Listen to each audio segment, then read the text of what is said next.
आप सभी का हार्दिक स्वागत है। हमारे साथ आज हमारे जो गेस्ट स्पीकर है, ऐसे हमारे स्नेहा मांजरेकर मैडम है और जबरदस्त काम करते हैं, सीओटी कर रहे हैं बीइंग अ लेडी। तो आप समझ सकते हो कि कितना प्रोफेशनल उनका वर्क होगा, किस तरह का उनका काम होगा। स्नेहा जी को मैं यहाँ पर उपस्थित होने के लिए आमंत्रित करूंगा। Thank you so much sir, thank you. Right, मैंने आपका इंट्रोडक्शन एकदम शॉर्ट में दिया क्योंकि मैं चाहता हूं आपका इंट्रोडक्शन आप खुद देंगे, so that will be better. अब तक आपने कितने एमडीआरटी किए, क्या क्या किया, क्या क्या आपके एलआईसी के अचीवमेंट्स रहे, तो वहां से आपकी शुरुआत करेंगे ताकि हमारे दोस्तों को पता चले कि आप कितना सुंदर काम कर रही है। Thank you so much sir. Please go ahead with your introduction. मैं स्नेहा मांजरेकर और मैं वसई ब्रांच से बिलोंग करती हूँ। मीन्स मेरा एजेंसी वसई ब्रांच में है और मैं रहने को ठाकुर कॉम्प्लेक्स में हूँ, कांदिवली में। और मेरा मतलब वसई मतलब यहाँ पर ऑल इंडिया के लोग हैं स्नेहा, खाली मुंबई के लोग नहीं है ना। तो वसई मतलब मुंबई के बगल में एक जो है स्टेशन है।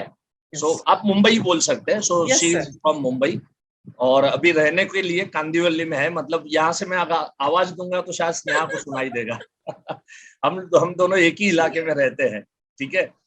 Yes, so please go ahead. मुझे ये इसलिए बताना पड़ा, आपको रोकना पड़ा क्योंकि बहुत सारे लोग आउट ऑफ मुंबई से हैं यहाँ पर। Yes please. Thank you sir. अच्छा, मैं मेरा जर्नी का थोड़ा सा स्टार्ट बोल देती हूँ। 2001 में मेरा एलआईसी का एजेंसी है, वहां से मैंने मेरा लाइफ का स्टार्ट किया। उसके पहले का तो बहुत कुछ है कि मैं काफी पुअर फैमिली से आई हूँ। ओके, हस्बैंड का सपोर्ट था इसलिए मैं यहाँ तक, मीन्स हस्बैंड का सपोर्ट था, शादी हो गया, अच्छा लाइफ मिल गया, लेकिन उनको भी कहीं ना कहीं मुझे काम कर सपोर्ट करना था, इसलिए जबरदस्ती मुझे किसी ने एलआईसी का एजेंसी दे दिया 2001 में। ओके, तो कोई मन नहीं था एलआईसी का एजेंसी लेने का, बट थोपा गया था इसलिए करना पड़ा। तो मैं 2-2.5 हजार का जॉब के लिए वो करना चाहती थी कि मुझे 2-2.5 हजार का जॉब मिल जाए। लेकिन बाद में मैंने एजेंसी में ही 2-2.5 हजार रुपया कमा लिया और बाद में थोड़ा जैसे जैसे टाइम जाता था ना, तो वैसे वैसे मेरा थोड़ा सा पैसा भी बढ़ता गया कि 5,000, 6,000, 8,000। फिर अपने आप में मेरे में मस्ती बहुत आ गया कि मुझे ऐसा लगता था कि अरे देखो 8 घंटा लड़कियां काम पे जाती है, ट्रेन में जाती है और फिर भी 8-9 हजार कमाती है। मैं तो उससे बेस्ट हूँ, मैं तो 2 घंटा या 1 घंटा देती हूँ लेकिन मैं इतना पैसा कमा लेती हूँ। ये मेरे अंदर का मस्ती चालू हो गया। फिर मुकेश जोशी सर का मैंने 2006 में एक क्लास किया था। वो मेरी फ्रेंड है एक गायत्री, उसने मुझे इंट्रोडक्शन करवाया था कि ये कोर्स अच्छा है। अच्छा, जब फर्स्ट टाइम मैंने मुकेश जोशी सर का क्लास अटेंड किया था, बेसिक कोर्स, तो तभी है ना, वहां पर जो भी ये थे, मीन्स ओल्ड एजेंट बोलते हैं ना, तो मुझे समझा रहे थे कि आप ये कोर्स कर लेना, देखो यहाँ पर है ना 15, और मुकेश सर ने कहा था कि 15,000 एक महीने में कमाओगे। ये 2006 का बात है। बट आप बिलीव नहीं करोगे, जो जो मुकेश सर ने कहा था और वो मैंने क्या, उस मंथ में मेरा कुछ 22,000 कमीशन आया था और वो मेरा सबसे बड़ा कमीशन था 2006 का। लेकिन बोलते हैं ना कि हमने उस नाते तो स्नेहा 15,000 रख के 7,000 मैंने वापिस लेने चाहिए थे आपसे। Yes sir, yes sir. Okay, और वो 22,000 रुपया मेरे इतना माइंड में था। उसके बाद है ना मेरा कमीशन 15,000 उस मंथ से या उस ईयर से मेरा क्रॉस हो गया। ओके, बट बोलते हैं ना कि मैंने उनको कभी कंटिन्यू नहीं किया क्योंकि मैं थोड़ा भी नॉलेज लेती थी ना, तो अपने आप को मीन्स बहुत गर्व महसूस करती थी कि मेरे जैसा कोई भी नहीं है। ऐसा ही मेरा सिचुएशन था। और वो मस्ती मस्ती में ही मैंने एलआईसी का एजेंसी को भी मस्ती में ही लिया, कभी सीरियसली नहीं लिया, ना तो कोई ट्रेनिंग को भी सीरियसली लिया था। ओके, और वहां से जो मेरा जर्नी चालू हुआ, 15,000, 17,000, 20,000, 25,000, लास्ट का मेरा कमीशन था 2017 तक 25 से 30,000 रुपया पर मंथ का। ओके, और तभी ऐसा सिचुएशन आया कि मेरी बेटियां 2006 की बात है ना? यस, 2006 से लेकर 2017 तक मेरा कमीशन 20, 25, 30,000, इससे आगे कभी गया ही नहीं क्योंकि मेरा फाइल कभी इतना बड़ा बना ही नहीं था। ओके, और वही कमीशन पे, बट मुझे अच्छा लगता था कि हाँ 20-25 हजार रुपए मेरे लिए बहुत बड़ी अमाउंट थी क्योंकि एक हाउसवाइफ और ये एलआईसी का काम, और मुझे लगता था कि ट्रेन मिल जाते तो उनको भी इतना नहीं मिलता, तो मेरे को अच्छा मिलता है। वहां से स्टार्ट हुआ। लेकिन 2017-18 में ऐसा सिचुएशन आया, मेरी बेटियों ने बोला कि मुझको आउट ऑफ इंडिया पढ़ने के लिए जाना है और मुझे नहीं पता कि आप क्या करने वाले हो, बट मुझे जाना है। और तब है ना बहुत ज्यादा झटका लगा मुझे कि कैसा होगा, और मैं बहुत ज्यादा डिप्रेशन में गई। मेरा ऐसा चिड़चिड़ हो रहा था कि मुझे LIC करना नहीं है, क्योंकि मैंने इतना एजुकेशन नहीं लिया था कि मैं ना बड़े क्लाइंट को जाकर मिल पाऊं। मैंने इतना ही एजुकेशन लिया था कि मैं जाकर छोटे छोटे पॉलिसियां बेच सकूं और 2000 या 5000 का मैं प्रीमियम लेकर आ सकूं। मैंने ख्वाब में भी कभी नहीं सोचा था कि मैं बड़े क्लाइंट के पास कभी जा सकती हूँ। लेकिन 2018 में यहाँ पर ही मुकेश जोशी सर ने एक सेमिनार था, और वहां पर जब मैं गई ना, तो वहां पर मैंने किसी लेडीज को वहां पर सुना था। तो मुझे ऐसा लगता था कि 2011 में आई हुई ये लेडी, ओके, वो अगर MDRT कर सकती है तो स्नेहा मांजरेकर 2001 से है, जिसने अभी तक एक भी MDRT नहीं किया। तो मेरे में और उसमें क्या फर्क है? बाद में पता चला कि उसने IOE को कंटिन्यू ट्रेनिंग में वो IOE के थी, और जो स्नेहा मांजरेकर ने गलती किया था ना, वो गलती मैंने 2018 में वो गलती मैंने सुधारा, और मैंने तब से अभी तक IOE का हाथ कभी नहीं छोड़ा। और मुझे अभी भी ऐसा लगता है कि IOE बोला ना, उसके बाद तो मैंने काफी किसका किसका ट्रेनिंग लिया होगा, लेकिन IOE बोला ना तो मेरे लिए एक बोलते हैं ना पाया है, उसका बेस बोलते हैं ना, कि कोई भी बिल्डिंग का अगर है ना बेस बराबर होगा ना तो आप कुछ भी कर सकते हो ऊपर। और मेरा फाउंडेशन बोलते हैं ना नीचे का, वो मेरा IOE है। और मैं दिल से धन्यवाद कहती हूँ। IOE को मैंने 2018 में ज्वाइन किया, उसी साल मैंने मेरा जिंदगी का पहला MDRT किया। ओके, फिर 2019 में मैंने COT कंप्लीट किया। 2020 में मेरा 5.5 MDRT हुआ। 2021 में मेरा COT अबव होने वाला था, बट बहुत बड़ा पॉलिसी मेरा 31 दिसंबर को ही डिक्लाइन हो गया, और इसके लिए मेरा सिर्फ 2 MDRT हुआ। और ये साल का मेरा 1.25 MDRT ऑलरेडी कंप्लीट किया है।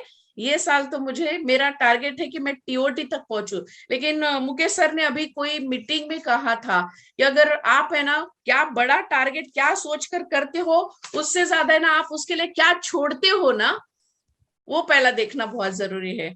और अभी मैंने मेरा वर्कआउट चालू किया है उसी बात पर से, और मैं मेरा काम स्टार्ट किया है। ओके, अच्छा, अब स्नेहा मेरा क्वेश्चन ये है कि आपका जो मैंने देखा है, आपका वर्किंग स्टाइल मैंने देखा है, तो आपके पास बड़े बड़े प्रोस्पेक्ट्स आपके पास में आते हैं, राइट? और अगर बैकग्राउंड देखा जाए तो आपका बैकग्राउंड जो है वो मिडिल क्लास का बैकग्राउंड रहा है। तो ये मिडिल क्लास के बैकग्राउंड में से आप ये बड़े बड़े कस्टमर कैसे ढूंढ लेते हैं और कहाँ से ढूंढ लेते हैं? सबसे मतलब सब एजेंट ये चाहते हैं कि हम भी बड़े बड़े कस्टमर ढूंढे, 10 लाख 20 लाख 25 लाख इस तरह का प्रीमियम निकल के आए। तो वो आपका बेस जो है वो कैसे बना, वो कहाँ से आपका बेस बना? सर एक्चुअली आपका आपका लास्ट ईयर जो परफॉर्मेंस हुआ, मतलब जो COT हुआ या डबल MDRT हुआ, या अभी अगर 1.25 MDRT हो गए आपके, तो उसमें कितने लाइव्स हैं? सर अभी का जो 1.25 MDRT हुआ ना, तो उसमें मुझे लगता है 17 से 20 ही ये है। Right, so that was expected, मुझे तो मालूम है, राइट? मुझे बिकॉज आप सब लोगों को इतने सालों से जानता हूं, तो आप लोगों की जो जो यूनिकनेस है वो मुझे पता है, और इसीलिए इंटरव्यू के लिए मैं कोशिश करता हूं कि मैं रहूं या हमारे कोई भी लीडर्स रहे, बिकॉज हम आपको अच्छे से जानते हैं। तो 17 से 20 केस के अंदर में यहाँ पर ऐसे बहुत सारे एजेंट होंगे कि 100 पॉलिसी अब तक या 150 पॉलिसी 200 पॉलिसी कर दिए होंगे, लेकिन एक MDRT तक भी नहीं पहुंच पाए। तो आप जो मैंने कहा कि आप जो मिडिल क्लास से बिलोंग करते थे, अभी तो नहीं बोल सकता हूं कि अभी आप मिडिल क्लास रहे हैं, अभी आप रिच क्लास में आपकी गिनती डेफिनेटली होगी, 100% हो रही है। लेकिन एक बैकग्राउंड जो है हमारा, हम लोगों का जब मिडिल क्लास का बैकग्राउंड होता है, तो वहां से जो पैराडिम शिफ्ट करके जो रिच क्लास लोगों तक पहुंचना है, राइट? तो ये कैसे आपने किया? सर एक्चुअली ना जब भी मैं मिडिल क्लास में काम करती थी ना, तो उसमें ऐसे 7-8 क्लाइंट तो जो थे कि वो ऑलरेडी बहुत रिच थे, लेकिन स्नेहा मांजरेकर की नजरों में वो कभी रिच थे ही नहीं, क्योंकि वो खुद में ही वैसा थी। ओके तो जब भी जैसे मेरी डेवलपमेंट ऑफिसर हो या मेरी कलीग गायत्री मोहन हो, तो मुझे सब बोलते थे कि इतना बड़ा क्लाइंट है, इतना बड़ा उसका ये है, लेकिन क्या तुम 5 और 10 हजार रुपया पर मंथ का प्रीमियम लेकर आते हो। लेकिन मुझे उनका बात, मुझे ऐसा लगता था कि नहीं नहीं, मेरा मेरा कैपेसिटी उतना था सर। 2018 के बाद जो भी मैंने मुकेश जोशी, दीपक जोशी सर से जो सुना, जो कहा, आप लोगों ने जो भी ट्रेनिंग दिया, आप आईओई ने, तो सर उसमें 2-3 बातें मैंने बहुत अच्छे से सीखी। वो ये था कि आप क्यों डरते हो, आपका क्या जाने वाला है। ओके आपको क्यों उसका चिंता होना चाहिए कि वो कितना भरता है। और जब तक आप बड़ा बात नहीं करोगे ना, तब तक आपको पता ही नहीं चलेगा कि वो क्लाइंट कितना बड़ा है। ओके वो एक बात था सर। दूसरा बात, और सर कभी भी ऐसा हुआ है कि मीन्स बड़े लोग आजू बाजू में थे ना, तो फिर भी डर लगता था कि मैं वहां तक कैसे पहुंचू या मैं उनको कैसे बोलूं। लेकिन जो आईओई ने भी ये ताकत दिया था कि, और इतना मीन जब तक नहीं समझता है ना, तो पूरा दिन में आपने शायद मुझे या सभी मीन्स जो भी ट्रेनिंग के लिए एजेंट आए थे, एक बात आप है ना 10-15 बार 20 बार एक ही बात बोलते थे, एक ही बात बोलते थे। और वो इतना दिमाग में बैठा ना कि इंसान इंसान से नहीं डरना चाहिए, वो उसके घर का अमीर है तो तुम्हें क्या। बट और उसके बाद सर मेरा कॉन्फिडेंस इतना बढ़ गया था आपके इससे, क्योंकि मेरा ड्रेसअप बहुत अच्छा होना जरूरी था। ओके मैंने ड्रेसअप अच्छा किया, उसके साथ एजुकेशन तो था ही सर। कभी कभी ऐसा भी होता कि एजुकेशन है लेकिन आपको पसंद ही नहीं करेगा। पहला ये भी आपने कहा था कि एजेंट को पहला पसंद करते हैं, उसके बाद उसका वेलकम होता है। ओके तो वहां से मेरा स्टार्ट है ना सर, आपने ही करवाया था कि ड्रेसअप कैसा होना चाहिए, बैग कैसा पकड़ना चाहिए, क्या बोलना चाहिए, और आपका चेहरा में स्माइल होना चाहिए। और ये सब बातें मैंने पहला सीखी सर। और उसके बाद मुझे ना ऐसा लगा कि मैं जो क्लाइंट मेरे पास 3-4 थे या जो बड़े क्लाइंट आजू बाजू में है, तभी मैं उनको जाकर है ना वो ताकत के साथ मैंने उनसे बात किया और वहां तक मैं पहुंची सर। Thank you. अभी स्नेहा, मैं यहाँ आपको पूछना चाहूंगा, आपने पिछले मंथ में या 2-3 महीने पहले आपने एक 100 करोड़ की सम एश्योर्ड की पॉलिसी बेची थी, राइट? Yes sir. पहले तो मुझे बताओ बेची कैसे थी, वो कन्विंस कैसे हुए, कितने समय लगा और किस तरह का फॉलोअप लगा, और वो 100 करोड़ की पॉलिसी आपने बेची। जी हाँ दोस्तों, आप सुन रहे होंगे सभी लोग, स्नेहा ने 100 करोड़ का सम एश्योर्ड का पॉलिसी बेचा था, प्रपोज हुआ था, और वो पॉलिसी जो है उसका मेडिकल होके पूरा प्रोसेस कंप्लीट हुआ था, राइट? बाद में उसकी कुछ ट्विस्ट है, वो ट्विस्ट हम लोग बाद में लेंगे। पहले तो ये पार्टी को आपने कहाँ से शुरुआत किया और 100 करोड़ तक कहाँ लेके आए, आप किस तरह से लेके आए? सर ये पॉलिसी पहले तो मैं बोलती हूँ कि मैं वो क्लाइंट तक कैसे पहुंची, ये कहाँ से मिला। ओके जिसको सर 11 लाख रुपए प्रीमियम पे करते हैं ना, मैंने उनको कहा था, वो काफी अपने बॉस का तारीफ करते थे। ओके और वो तारीफ करते थे तो मैंने उनको बोला कि सर मुझे एक बार है ना उनसे बात करवाओ। बोला तो बोलते अरे आप बात क्या करोगे। और सर ऐसा सिचुएशन था कि मैं वहां पर बैठी उनके, मतलब आपका एक क्लाइंट है जो आपको 11 लाख का प्रीमियम दे रहा है, तो उस क्लाइंट के बॉस के बारे में आपने बोला है ना? यस सर, कि मुझे आपके बॉस के साथ बात करवा लो करके। Yes sir. यस और क्योंकि वो क्लाइंट है ना काफी बार है ना अपने बॉस का इतना तारीफ करते थे, तो मैं उनके घर पर जब थी सर, तो वो ऐसा सिचुएशन आया कि मैं वहां पर बैठी और कुछ ऐसे सब्जेक्ट निकला, और तभी उनके बॉस का कॉल आ गया। तो उन्होंने काफी सारा अच्छे से बात किया दोस्त के तरह, बोले सर प्लीज एक बोला 2 मिनट मुझे उनसे बात करवा। तो वो बोलते, मैं बोला सर प्लीज 2 मिनट बात तो करवाओ। तो वहां से उन्होंने बोला क्या, बोलते सर सॉरी बट मेरा जो फाइनेंस का देखती है, तो वो मैडम है ना यहाँ पर बैठे, और वो बोलती है आपसे बात करना है 2 मिनट के लिए। तो वो तो थोड़ा, तो बोलते नहीं नहीं मुझे कुछ ये नहीं करना है मीन्स, तो बोलते नहीं नहीं वैसा नहीं। फिर उन्होंने बोला हाँ ठीक है दे दो। फिर जब मैंने बात किया, बोला सर गुड इवनिंग, बोला स्नेहा मांजरेकर, बोला सर मैं फाइनेंस में मीन्स मैं फाइनेंशियल कंसल्टेंट हूँ, ऐसा वर्ड यूज करती हूँ सर, LIC एजेंट नहीं बोलती हूँ। और मैंने बोला सर मैं 22 ईयर से इसी फील्ड में हूँ। बोला सर, और बोला वो छोड़ो सर, बोला मैंने आपको इसलिए कॉल उनसे लिया क्योंकि मैं हर बार बोला इनके पास जब भी मैं आती हूँ ना, बोला सर वो आपका बहुत ज्यादा तारीफ करते हैं। बोला और मुझे तो ऐसा लगता है कि मैं अभी आपको पर्सनली जानना चालू हो गई हूँ बिना देखे ही। बोला सर तो उनको वो बात बहुत अच्छा लगा। ये अप्रिशिएट करना भी आईओई ने ही सिखाया है कि कहीं पर भी जाते हो तो अप्रिशिएट करो। और फिर मैंने उनको बोला कि सर ये जब भी बोलते हैं ना तो आपके बारे में, इसमें तो देखो, इसमें आपने एक तीर में दो पंछी जो है मतलब खुश किए, मैं मारे ऐसे नहीं बोलूंगा, हाँ, है ना। एक तीर में दो पंछी आपने खुश किए। कैसे? तो वो बॉस भी खुश हो गया और उस बॉस को ये बोला कि ये तुम्हारा आदमी तुम्हारी बहुत तारीफ करते रहता यस है सर, ना। तो ये आदमी को भी प्राइज मिला कि यार चलो, मेरे बॉस को स्नेहा ने मेरे बारे में बताया कि मैं मेरे बॉस की हमेशा तारीफ करता हूँ। हाँ। तो एक और तीर में आपने दो निशाने लगाए। Yes sir. परफेक्ट। और जब भी मैंने उनको बोला ये आपकी बहुत ज्यादा तारीफ करते, बोले सर आपको मैं पर्सनल ऐसे लगता है मैं आपको बहुत अच्छे से जानती हूँ, क्योंकि हर बार आपका ही तारीफ करते हैं। तो उनको बहुत अच्छा लगा, इतना जोर से हंसे ना सर वो, और इनको भी बहुत अच्छा लगा। और सर मैंने बोला सर मैं आपको तो मैंने देखा नहीं है, बट मुझे ऐसा लगता है कि ये जो आपकी तारीफ करते ना था, उस इंसान के साथ मुझे एक चाय पीने का तो हक होना चाहिए, बोला सर, क्योंकि आपके बारे में मैं सुनती हूँ। ओके। और वहां से सर आप बिलीव नहीं करोगे, मुझे उन्होंने अपॉइंटमेंट दे दिया, चाय के लिए अपॉइंटमेंट दे दिया। सर जब मैं चाय पीने के लिए उनके ऑफिस में गई थी, तो सर तभी मैंने मेरा बहुत सारा कॉर्पोरेट का जो भी स्टडी था ना उसको रिवाइज किया। बहुत सारे पॉइंट जो लिख कर रखे थे ना वो सब मैंने रिवाइज करके मैं उनके सामने गई। लेकिन तभी मैंने उनको सर कुछ नहीं दिया था, सिर्फ मैं चाय के बहाने गई थी सर। और सर आपको पता है ये भी आईओई जब भी आते हैं ना बोलता है कार ले लो, कार ले लो।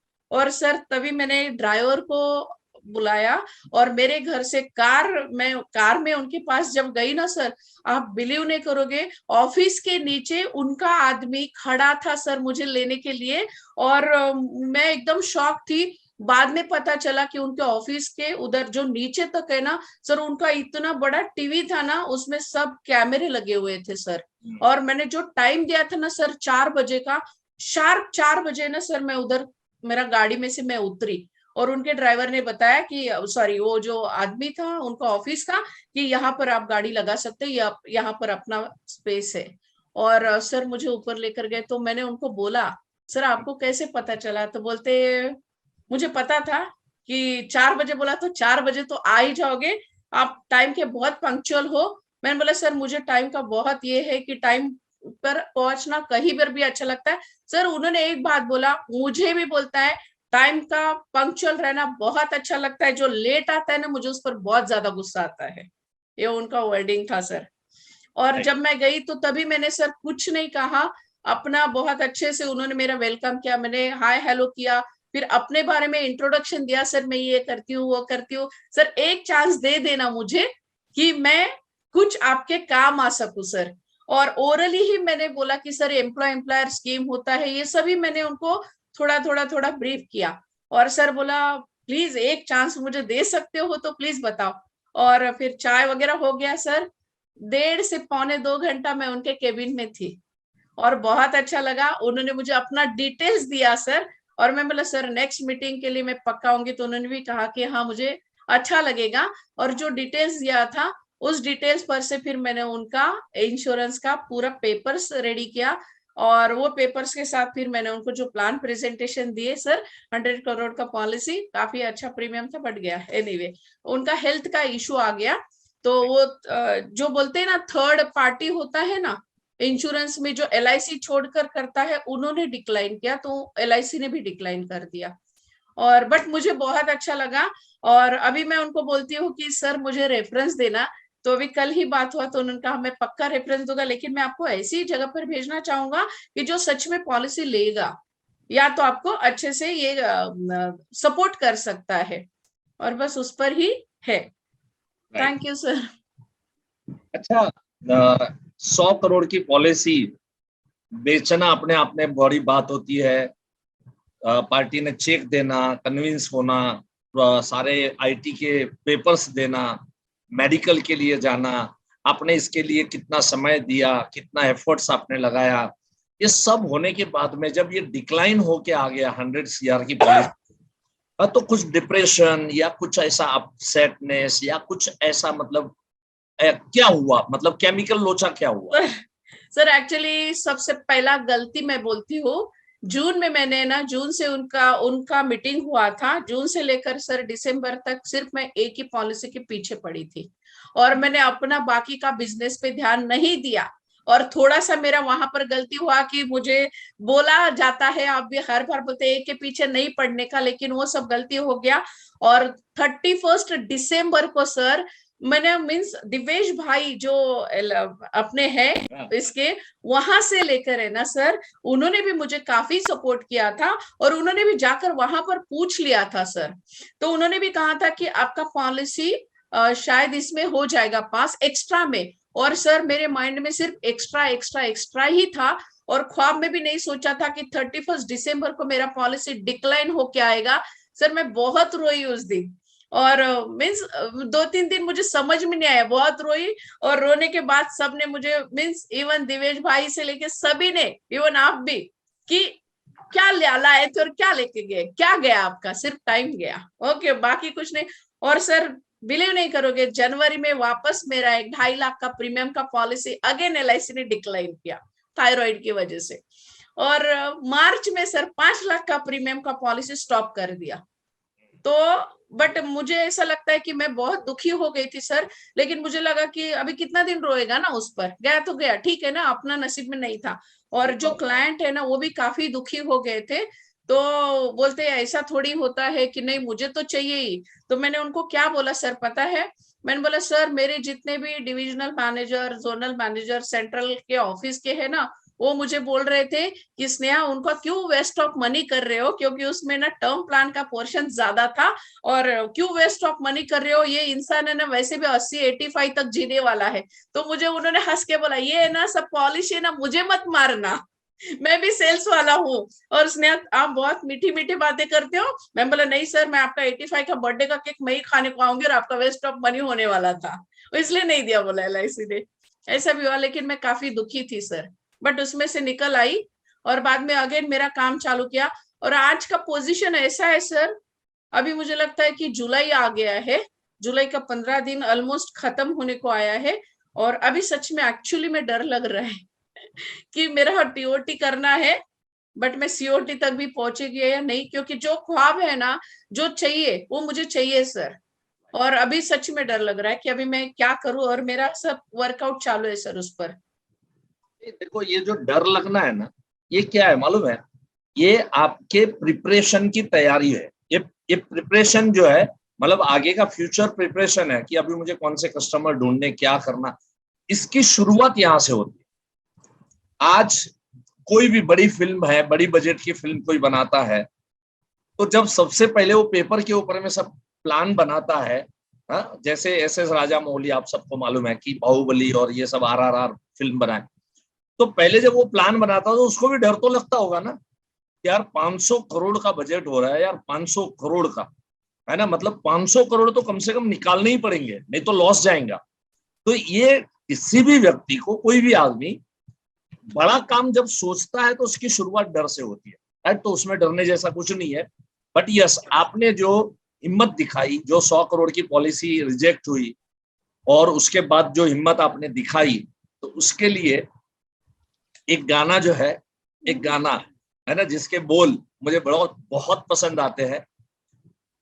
मैं जिंदगी का साथ निभाता चला गया, हर फिक्र को दुबे में उड़ाता चला गया। अभी ना आप जब बोल भी रही थी ना, तभी मैंने ये गाना निकाला इसमें से, है ना, क्योंकि सच में आपके चेहरे के ऊपर वो फिक्र नहीं थी। अरे ठीक है ना यार, उसमें क्या हो गया। आगे देखो लाइन क्या है, बर्बादियों का सोग मनाना फिजूल था, मनाना फिजूल था, मनाना फिजूल था, बर्बादियों का जश्न मनाता चला गया। बर्बादियों का जश्न मनाओ ना यार, कुछ सीखने को तो मिला यार। 100 करोड़ की पॉलिसी प्रपोज तो की कम से कम। ये हिम्मत आज तक किसने दिखाई है, कितनों ने दिखाई? मैं बोलता हूं इंडिया में ऐसे कितने एजेंट है कि जिन्होंने 100 करोड़ के प्रपोजल लेके आए, 100 करोड़ ऊपर के प्रपोजल लेके आए, गिने चुने लोग होंगे, राइट, बहुत गिने चुने। तो उसमें तो आपका नाम आ गया ना, तो ये बहुत जरूरी था। और आगे की लाइन है, जो मिल गया उसी को मुकद्दर समझ लिया, मुकद्दर समझ लिया, मुकद्दर समझ लिया।